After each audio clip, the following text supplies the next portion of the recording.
경찰이 내일 이재명 경기도지사의 부인 김혜경 씨를 기소 의견으로 검찰에 송치할 예정인 가운데 이 지사 부부는 오늘 자택에서 직거했습니다. 이 지사 측은 트위터 계정 도용 가능성을 제기했는데 경찰의 혐의 입증에 난관이 예상됩니다. 사법농단 사건을 수사 중인 검찰이 내일 박병대 전 대법관을 피의자 신분으로 소환합니다. 내일로 예정된 전국 법관 대표회의는 사법농단 의혹 연루 판사들의 탄핵 문제를 논의합니다. 유류세가 내린 지 열흘 남짓 지나면서 주유소 평균 기름값이 정부의 유류세 인하분보다 더 많이 떨어지고 있습니다. 주유소 간 경쟁에다 최근 내림세에 국제유가가 한몫했다는 분석입니다. 국회는 전자투표가 시행된 지 20년 가까이 됐지만 지방의회는 무기명 비밀투표 관행이 여전합니다. 지방의원들이 익명을 방패 삼아 무책임한 정치를 한다는 비판이 거셉니다. 부족한 국공립유치원의 대안으로 공영형 유치원이 주목받고 있지만 설립은 지지부진합니다. 교육청이 공책 한 권에 들어가는 예산도 감시한다는 해외 유치원의 실태를 짚어봤습니다. 시청자 여러분 안녕하십니까? 11월 18일 일요일 KBS 9시 뉴스입니다. 경찰이 이재명 경기지사의 부인 김혜경 씨를 내일 기소 의견으로 검찰에 송치합니다. 혜경군 김 씨 트위터 계정을 통해 공직선거법 등을 위반한 혐의입니다. 이 지사 측은 오늘 외부 접촉을 끊고 수사 대응을 준비한 것으로 전해졌습니다. 오늘 첫 소식 김덕훈 기자입니다. 부인 김혜경 씨의 검찰 송치를 하루 앞둔 오늘 이재명 경기지사는 모습을 드러내지 않았습니다. 자택에서 음악 소리가 흘러나왔지만 지사님 안 들어오셨습니까? 취재진에게 응답은 하지 않았습니다. 잠깐만이면 되는데요. 주말마다 다니던 교회에도 나타나지 않았습니다. 지사님 나오셨나요? 안 나오던데 계시면 수행 기자들이 있어요. 최근에는 못 봤어요. 어제 경찰 수사를 지록 위말하며 강도 높게 비난했던 이 지사는 오늘은 몇 건의 도정 관련 글과 짧은 설문조사만 SNS에 올렸습니다.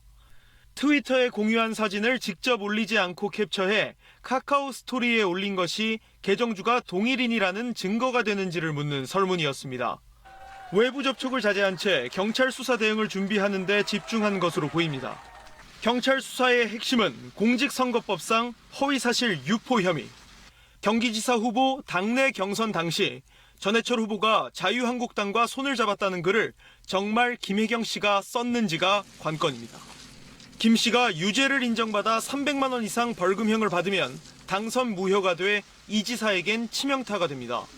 이 내용이나 이런 게 매우 동의할 수 없고 나쁘다고 생각합니다만 정치적으로 나쁜 것하고 법률적으로 문제 삼는 건 다른 겁니다. 공직선거법 위반 혐의 공소시효 만료는 다음 달 13일. 이 지사 측은 직접 증거는 하나도 없다며 무혐의를 입증하겠다고 밝혔습니다. KBS 뉴스 김덕훈입니다. 혜경군 김 씨 트위터 계정 주인이 김혜경 씨라는 경찰 발표에 대해 김 씨는 트위터를 하지 않는다는 입장을 고수하고 있습니다.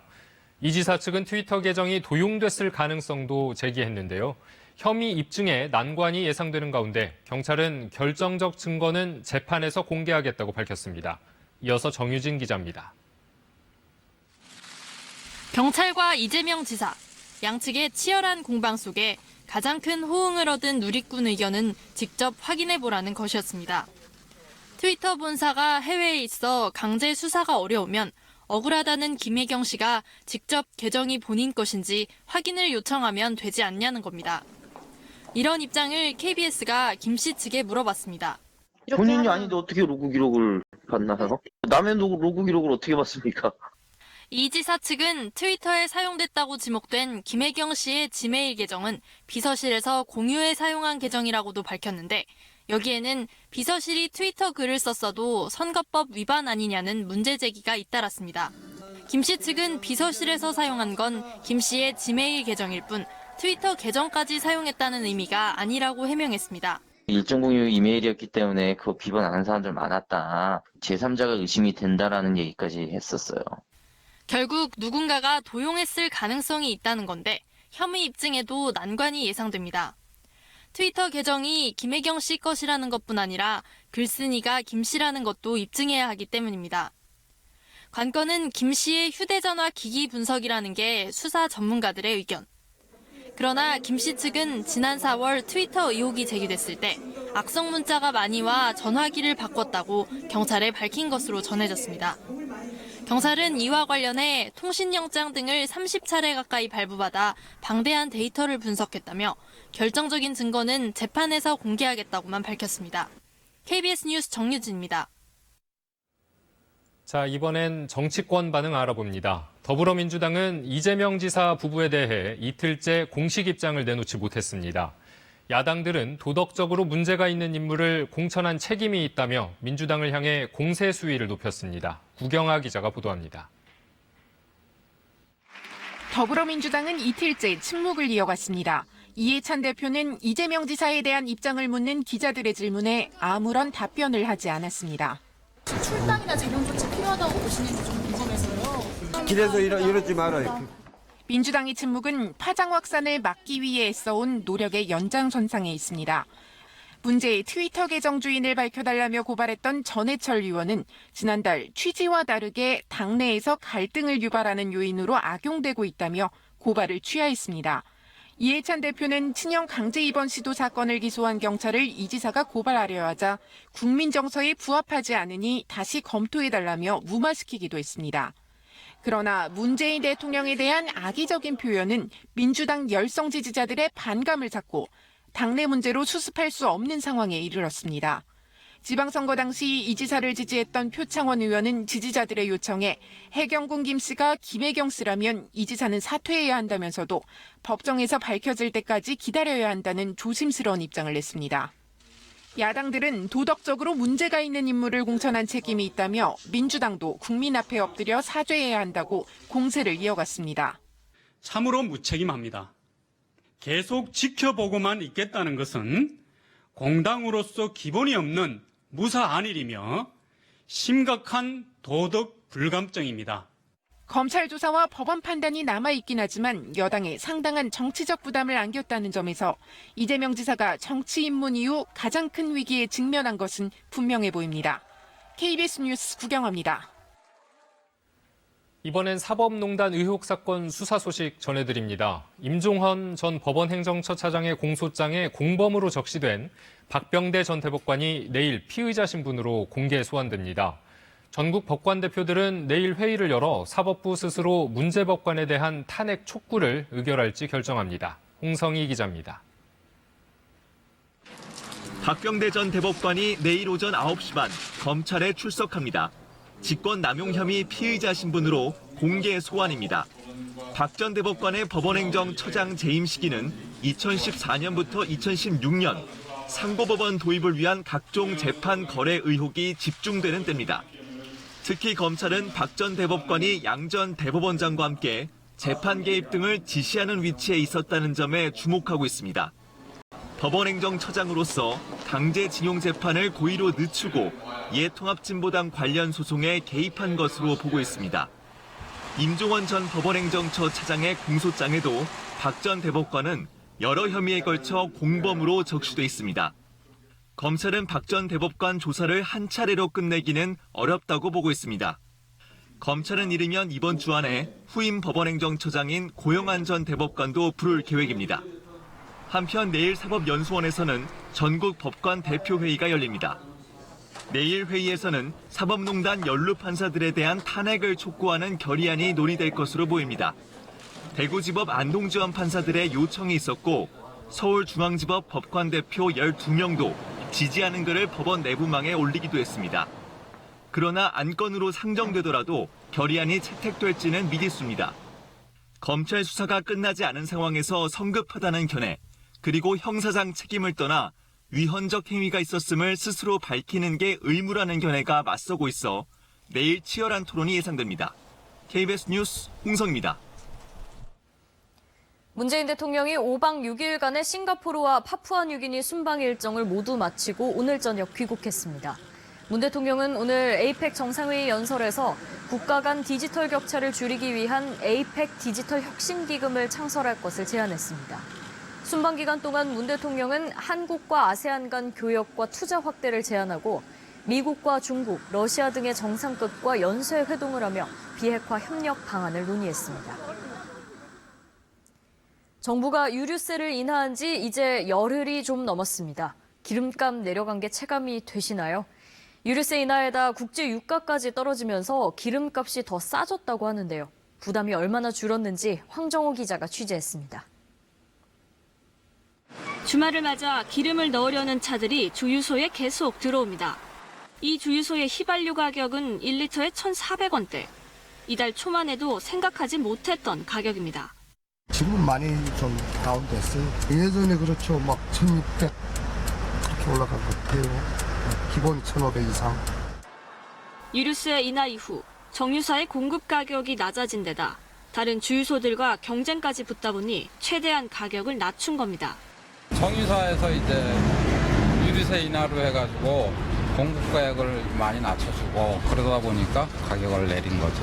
어느 정도 홍보 효과도 있고. 이런 추세는 정부 통계에도 그대로 나타납니다. 어제 기준 전국 휘발유 평균 가격은 1리터에 1,556.8원으로 유류세 인하 직전보다 133원 넘게 내려갔습니다. 유류세를 내리면서 정부가 예상했던 인하폭보다 더 싸진 겁니다. 경유 가격도 마찬가지입니다. 특히 휘발유 가격을 정부 예상보다 더 내린 주유소가 3곳 가운데 2곳 정도나 됩니다. 지난달 초 배럴당 82달러 정도였던 두바이유 가격이 66달러대로 내려가는 등 최근 국제유가 하락세까지 가격에 반영되고 있기 때문입니다. 아직 가격을 내리지 않은 주유소는 전국에 173곳, 전체의 1.5% 정도입니다. 대부분 면 지역에 있어 유류세 인하 전에 들여온 재고가 소진되지 않은 곳입니다. 정부는 주유소 판매 가격을 지켜보면서 국제유가 하락세가 기름 가격에 빨리 반영될 수 있도록 유도할 계획입니다. KBS 뉴스 황정호입니다. 지난 12일 기준으로 폐원을 선언한 전국의 사립유치원은 60곳입니다. 갈수록 늘어나는 추세죠. 신입원화 모집 일정조차 정하지 않은 곳도 적지 않아서 학부모들의 불안은 커지고 있습니다. 국공립 유치원이 충분하면 좋겠지만 현재 25%에 불과합니다. 정부는 2021년까지 국공립을 40%로 늘린다는 계획이지만 현실적으로는 쉽지 않아 보입니다. 이렇다 보니 대안유치원으로 몇몇 형태들이 거론되는데 각각의 특성과 장단점은 무엇인지 서병립 기자가 취재했습니다. 경기도의 이 사립유치원은 설립자가 최근 폐원 신청을 했습니다. 학부모들은 아이들을 주변 유치원으로 보내는 대신 함께 유치원을 세우기로 했습니다. 학부모가 협동조합을 만들면 공공시설을 빌려 유치원을 열 수 있도록 최근 규정이 바뀐 덕입니다. 첫 발은 뗐는데 공간 확보부터 난관입니다. 대안이다라고 저희가 찾았는데 교육청의 입장은 아무것도 기준안이 없기 때문에 다 알아서 하라는 겁니다. 공간 확보부터 리모델링까지. 아직은 모든 게 혼란이지만 정부는 이런 협동형 유치원을 육성하기 위해 운영비를 지원하는 방안도 검토하고 있습니다. 사립유치원의 운영비를 지원하고 공공성을 높인 공영형 사립유치원은 이미 실험 중인 대안의 하나입니다. 이곳은 1년에 5, 6억 원씩 교육청의 지원을 받습니다. 대신 유치원은 개인 소유에서 법인 소유로 바꾸고 외부 인사를 이사로도 재정 투명성을 높였습니다. 학부모 부담은 국공립 수준으로 줄었습니다. 교육비도 어머니들이 느끼기에 가장 경감을 받을 수 있으니까 그걸 만족해 하시고 월급이나 인건비 걱정 없이 선생님들을 같이 일할 수 있다는 게 가장 큰 장점인 것 같아요. 하지만 설립자로선 재산권 행사가 어려워져 대부분 공영형 전환을 꺼립니다. 현재 공영형 유치원은 전국에 5곳에 불과합니다. 현실성이 많이 떨어지죠. 장기적으로는 학부모들한테는 공립에 다니든 사립에 다니든 무상으로 해줘야 된다. 이것이 가야 될 길이에요. 경영이 어려운 사립유치원을 매입해 공립형으로 바꿔 운영하는 이른바 매입형 유치원 모델도 하나의 대안일 수 있습니다. 전문가들은 지역의 특성과 유아교육 수요에 맞는 맞춤형 지원을 통해 다양한 대안을 만들어 가야 한다고 조언합니다. KBS 뉴스 서병립입니다. 이번에는 외국의 경우를 보며 다른 대안을 생각해 보겠습니다. 유치원 99%가 공립인 프랑스는 왜 그렇게 운영하고 있고 또 사립유치원이 발달한 미국은 어떻게 투명성을 확보하고 있을까요? 파리 양민효 특파원과 뉴욕 김철우 특파원이 연속해서 보도합니다. 이른 아침 파리의 한 공립유치원 등교길이 분주합니다. 애꼴 맞대넬, 즉 엄마 학교는 만 3살부터 5살이 다니는 우리의 유치원 격이지만 엄연히 학교로 분류됩니다. 학생 한 명당 1년에 800만 원 정도 들지만 부모는 비용을 부담하지 않습니다. 무상 교육이기 때문입니다. Très maternisant, c'est un peu comme un prolongement de leur foyer. Ils s'y sentent bien et pour les parents aussi. 전체 유치원의 99%가 공립, 1%에 불과한 사립은 종교계에서 운영합니다. 공립 유치원 예산의 절반은 국가가, 40%는 지자체에서 되며 지역 교육청이 철저히 통제합니다. 교육부가 주도하는 연간 계획에 따라 항목별로 빡빡한 예산이 할당되고 대부분 교육청이 직접 집행해버립니다. 유치원별 예산도 회계 담당 공무원이 관리합니다. 철저한 예산 통제로 비리가 발생할 여지를 아예 없앴습니다. 추가 예산이 필요한 특별 활동은 학부모 회의를 거쳐야 하고 교육청의 사전 승인 없이는 지원되지 않습니다. 공책 한 권을 사려 해도 승인을 받아야 한다는 교사들의 불만이 나올 정도입니다. À gérer les comptes, c'est très réglementé et ensuite c'est validé par le conseil d'administration ou le conseil d'école. Il y a un contrôle par les conseils d'école et le conseil d'administration des budgets. 마크롱 정부는 내년부터 애꼴 맞대넬, 즉 유치원 과정을 의무 교육에 포함시키기로 했습니다. 이미 98%가 유치원에 다니고 있지만 유아교육의 국가적 책임을 더 높이겠다는 차원에서입니다. 파리에서 KBS 뉴스 양민효입니다. 4살짜리 어린이들이 다니는 이 사립 유치원은 학부모로부터 돈 한 푼 받지 않습니다. 대신 한 달에 아동 한 명당 110만 원씩 시교육청으로부터 지원을 받습니다. 4년 전부터 시행된 4살 이상 아동 무상 공교육 프리K 제도에 따른 겁니다. 모든 사립 유치원이 프리K 시설로 지정되는 것은 아닙니다. 교사와 학생 비율, 시설 현황, 교육 운영 계획안을 제출해 심사를 통과해야 인가를 받습니다. 유치원은 수입과 지출 현황을 공인회계사가 공증하는 보고서로 만들어 매달 전산망을 통해 제출합니다. We have a financial plan that we set up with them, and it's predetermined what we're going to spend the funding on. Always comply with their regulations and show proof. 보조금을 받아 구입한 모든 기자재에는 정부 소유 딱지를 붙여 엄격히 관리합니다. 프리K 시설로 지정된 이 같은 사립 유치원은 1년에 2번 시교육청의 회계감사를 받게 됩니다. 또한 학부모들이 급식이나 교육 프로그램에 관련된 민원을 제기하면 다음 날 관련 기관의 시설 점검까지 받게 됩니다. 점검에서 사소한 문제라도 적발되면 한 달 안에 재판을 받고 2년에 한 번씩 받는 재인가 심사에서 불이익을 받게 됩니다. The Department of Health, the fire department, we get a building inspection. So we basically have to be prepared and always have everything going the right way and making sure we're doing everything correctly. They come in anytime throughout the year. 학부모들이 언제든 유치원을 방문해 교육 현장을 지켜볼 수도 있습니다. 시 정부와 학부모가 상시 지원하고 점검하는 체계, 유치원 비리를 예방하는 비결이었습니다. 뉴욕에서 KBS 뉴스 김철우입니다.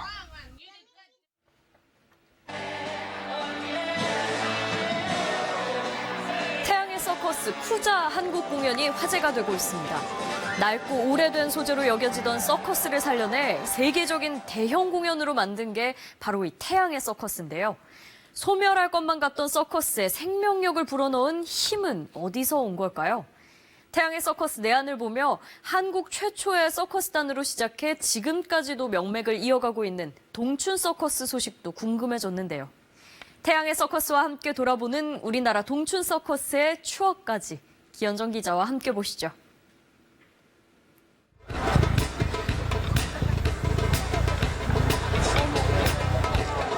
높이의 밧줄 위에 자전거, 그 위에 의자.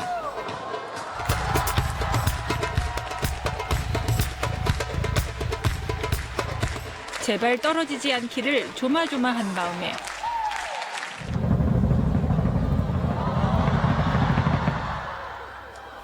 다리가 후들후들 떨리는 건 관객들입니다.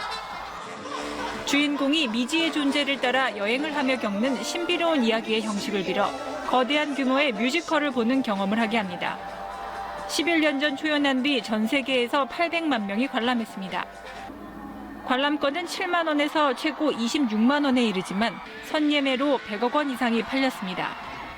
단순하게 이제 기술적인 거 말고도 예술적인 것과 음악적인 것까지 다 결합돼서 보여줘서 이게 종합 약간 예술 같은 느낌?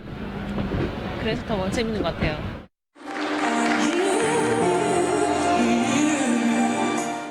세계 무대에 태양의 서커스가 있다면 우리에겐 동춘 서커스가 있습니다.